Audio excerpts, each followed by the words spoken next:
Welcome back to Big Purple Couch, and joining us here on the couch, we have VP of Campus Issues, Marissa Joffre. Welcome, Marissa, to the couch. Thank you for having me back. Yeah, and you're here to talk about Dan Savage, the author of the book, It Gets Better. And Absolutely. could you tell us about what his speech and his lecture, what it's going to be about?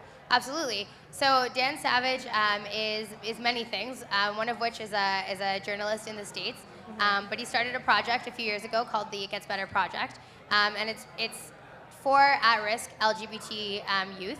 And it's to let them know that it's important to hang on when they're struggling, if they're being bullied, if they're experiencing hardship from their family or friends, not understanding where they're coming from, that it will eventually get better. Right. So it started out as a video campaign on YouTube asking LGBT individuals who felt like they were in a better place to sort of speak to that, to speak to the notion of keeping with it. And now there's over 1 million videos on YouTube. It's crazy. There's so many of them. And so he's coming on March 22nd, it's a Thursday, at Alumni Hall. And he's going to talk a little bit about the campaign, but more so he's going to talk about the importance of acceptance and understanding your peers and supporting one another.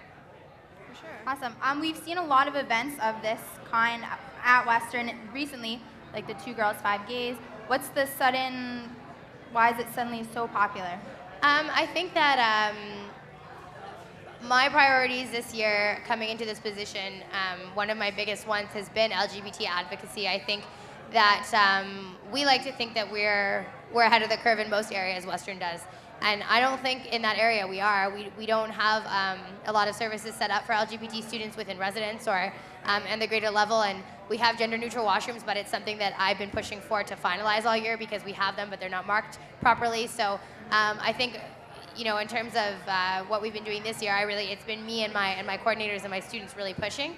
But I hope to see that culture is reflected in the future. I think that what I love about Dan is that him coming sets maybe a precedent and also sets the expectations high for long-term progress, because people will remember that he was here, and just having him here means something, and it means that students are expecting Western to sort of join the curve and start more programming. So.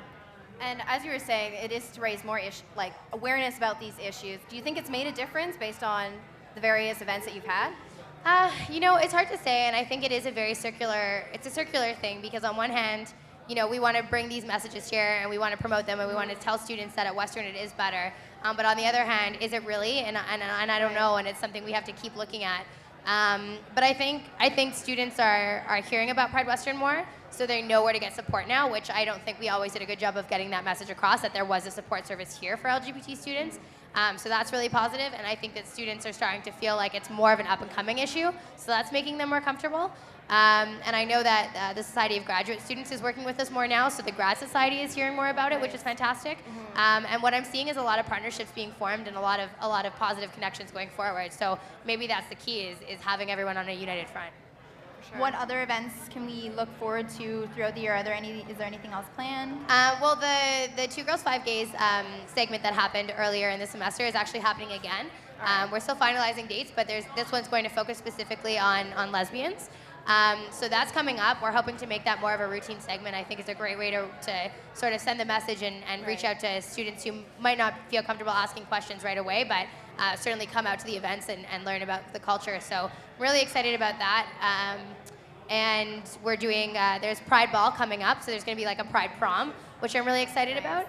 So there's still a lot of events happening within the Pride community, and you can tweet at Pride Western to find information at any time. For sure. And you were saying you actually had to fill out a questionnaire about what Dan was going to talk about. Yeah. Was there, what kind of things were you looking for in his presentation? So Kepler Speakers is the bureau that represents him, and they tend to send out sort of a questionnaire to anyone who's having one of their speakers come to their venues. And it just sort of asks, why did you bring them? Why did you pick that speaker over somebody else? What are the goals of the presentation for you, short-term and long-term?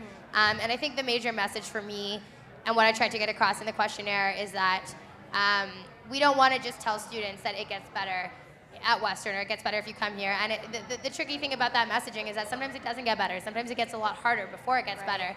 But the idea is that we want students to know that they should hang on, and we want students to know that at Western it is better because there is that support. And even if it is harder for you, we're gonna find someone for you that's gonna support you, and we're gonna be here for you. So I think I tried to get that across in the questionnaire, and hopefully Dan's speech sort of speaks to that message as well. And Dan Savage, as you said, was very popular on YouTube, and you have your own promotional video coming out for him. Would you mind just telling us when it's coming out and where people can see it? Absolutely. So we're filming it right now. I'm really excited about it. I got to spend Tuesday and Wednesday all day walking around talking to students, doing some one-on-one interviews. So it is going to be coming out probably late next week after in post-production. It depends how long it takes to edit it. But Patrick Barfoot, who actually did Adam Farnell's campaign video, is helping me do the video, so we know we can expect great things from him. He's really creative, really innovative. And then beyond the fact that it'll promote the Dan Savage event, this video is actually hopefully going to be used on a lot of our media, including Western's media, so that prospective students who are looking into Western can see it and can see that we're a supportive campus. So. For sure. Well, thank you so much, Marissa, for coming back on the couch again. And guys, be sure to check out Dan Savage. It's Thursday, March 22nd here at Western, so be sure to check it out, and more here on Big Purple Couch. Thank you. Thank you so much.